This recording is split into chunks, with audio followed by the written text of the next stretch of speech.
இந்த கோயில்ல இருக்க சிவனை ஒரு நாகம் வந்து வில்வ இலையால பூஜை செஞ்சதுன்னு சொன்னா நம்புவீங்களா? உண்மைதாங்க.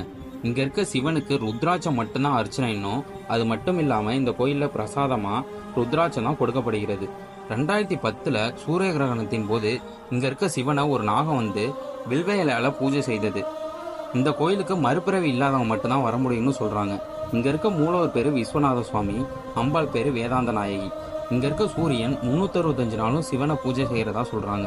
சனி தோஷம் உள்ளவங்க இந்த கோயிலுக்கு வந்தாலே தோஷம் நீங்கிடுன்னு சொல்லப்படுது. இங்க இருக்க நவகிரகம் எல்லாமே சூரியனை பார்த்து காட்சியளிக்கிறதா சொல்றாங்க.